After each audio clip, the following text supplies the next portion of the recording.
Shri Anil Bose, Shri V K Prashant നേരത്തെ നടത്തിയ പ്രതികരണങ്ങൾക്ക് താങ്കൾക്ക് മറുപടി പറയാം. അല്ല, വി കെ പ്രശാന്ത് ഞാൻ ഉന്നയിച്ച ഒരു ആക്ഷേപത്തിനും മറുപടി പറഞ്ഞില്ലല്ലോ. സ്പോൺസർഷിപ്പ് കൊടുത്ത പട്ടിക പുറത്തു വിടാമോ, എന്തുകൊണ്ട് പുറത്തു വിടുന്നില്ല ചോദിച്ചായിരുന്നു. മറുപടി പറഞ്ഞു. കേരളത്തിൻ്റെ പ്രയോറിറ്റി എന്താണ് ജനങ്ങളുടെ വിഷയങ്ങളിൽ? നെല്ലിൻ്റെ വില കൊടുക്കാത്തതിനെ കുറിച്ച് ഞാൻ ചോദിച്ചു. പറഞ്ഞോ? സപ്ലൈ അല്ലല്ല, പറഞ്ഞില്ല. ഞാൻ ഇടപെടുന്നില്ല, താങ്കൾ ഇടപെടുകയും വേണ്ട. ഞാനൊന്ന് പറഞ്ഞോട്ടെ. താങ്കൾക്ക് ഒരുപാട് സമയം ഈ ചർച്ചയിൽ കിട്ടിയതാണ്. മറ്റൊന്ന്, ഇപ്പോൾ സെക്രട്ടേറിയറ്റിൻ്റെ പരിസരത്ത് 2 ദിവസം ഒരു സമരം നടന്നായിരുന്നു.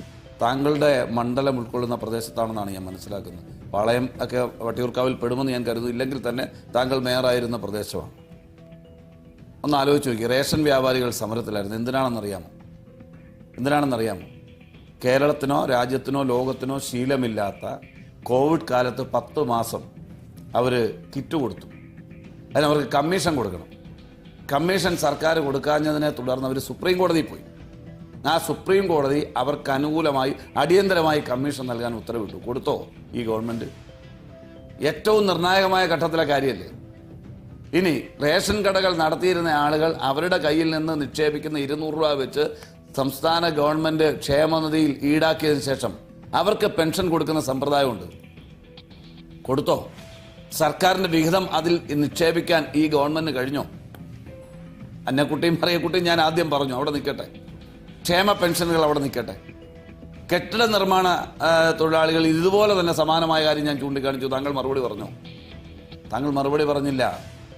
താങ്കൾക്ക് മറുപടി പറയാൻ കഴിയില്ല. കാരണം ജനകീയ പ്രശ്നങ്ങളിൽ നിന്ന് നിങ്ങൾ ഒളിച്ചോടുകയാണ്. ഇനി ഞാൻ ചോദിക്കുന്നു, ഈ കോവിഡ് കാലത്ത് തന്നെ റേഷൻ കട നടത്തിയ ആളുകൾ, നിരവധി ആളുകൾ ഈ കാലഘട്ടത്തിൽ മരണപ്പെട്ടു. അവർക്ക് നിങ്ങൾ നഷ്ടപരിഹാരം കൊടുത്തോ? ത്രിതല പഞ്ചായത്ത് സംവിധാനങ്ങളിലും സർക്കാരും വിവിധ പദ്ധതികളിൽ ഉൾപ്പെടുത്തി കൊടുത്തിരുന്ന ഭവന പദ്ധതി, അടിത്തറ കെട്ടിയവന് ബാക്കി പൈസ കൊടുത്തോ? ഭിത്തി കെട്ടിയവന് ബാക്കി പൈസ കൊടുത്തോ? ലൈഫ് എന്ന ഓമന പേരിട്ട് നമ്മൾ പറഞ്ഞു, കൊടുക്കാൻ കഴിഞ്ഞോ? എന്താ നിങ്ങളുടെ പ്രയോറിറ്റി? എവിടെയാണ്, ഏത് കാര്യത്തിനാണ് ഒരു ഗവൺമെൻറ് മുൻഗണന നൽകേണ്ടത്? കേരളീയം സിനിമാ നടന്മാർ വന്നു, നടിമാർ വന്നു, അവിടെ വന്ന് ആഘോഷം സംഘടിപ്പിച്ചു. അവിടെ ആളില്ലാത്തപ്പോൾ ആളിനെ കൊണ്ടുവരാൻ കൂലിക്ക് ഉദ്യോഗസ്ഥന്മാരെ പ്രേരിപ്പിച്ച് പണം പിരിക്കുന്നു, ആളുകളെ കൊണ്ടുവരുന്നു, സമ്മർദ്ദത്തിലാക്കുന്നു. കുടുംബശ്രീ അടക്കമുള്ള ഞാൻ ചൂണ്ടിക്കാണിച്ചു. സർക്കാർ ഉദ്യോഗസ്ഥന്മാരുടെ DA കൊടുത്തോ? നിങ്ങൾക്ക് കൊടുക്കാൻ കഴിഞ്ഞോ? ഓരോ മേഖലയും നിങ്ങൾ എടുക്കൂ.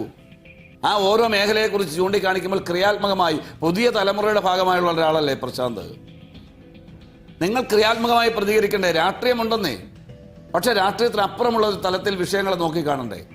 എൻ്റെ ചോദ്യം, മറ്റൊരു പ്രധാനപ്പെട്ട ഞാൻ ചോദ്യം ചോദിച്ചു. പാർട്ടിയെ തിരുത്താൻ വേണ്ടി ഇറങ്ങിയിരിക്കുകയാണല്ലോ നിങ്ങളുടെ പൊളിറ്റ് ബ്യൂറോയും കേന്ദ്ര കമ്മിറ്റി അംഗങ്ങളും എല്ലാം കൂടി. വിവിധ ജില്ലകളിലെ നേതാക്കന്മാർ സൈബർ ഇടങ്ങളിലും അല്ലാത്ത ഇടങ്ങളിലും പാർട്ടിക്കകത്തും പുറത്തുമൊക്കെ ചർച്ച ചെയ്യുന്നതിനെ കുറിച്ച് ഞാൻ പ്രതിപാദിച്ചു. ഏത് ദൂരത്തിനെ കുറിച്ചാണ് കുറയ്ക്കണമെന്ന് നിങ്ങൾ പറയുന്നത്? ഞങ്ങളുടെയാണോ? ഈ ചർച്ചയിൽ പങ്കെടുക്കുന്ന എൻ്റെയോ അല്ലെങ്കിൽ ചർച്ചയിൽ പങ്കെടുക്കുന്ന ഹരിദാസിൻ്റെയോ ഈ ചർച്ച നയിക്കുന്ന കൃഷ്ണകുമാറിൻ്റെയോ ദൂരത്ത് കുറയ്ക്കണമെന്നാണോ നിങ്ങളുടെ പാർട്ടി ചർച്ച ചെയ്യുന്നത്?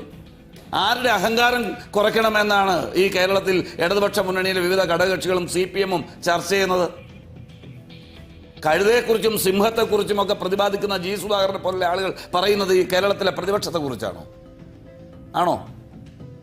പ്രശാന്ത് ഒന്ന് വ്യക്തമാക്ക്, കേരളത്തിലെ ജനങ്ങൾ കേൾക്കട്ടെ.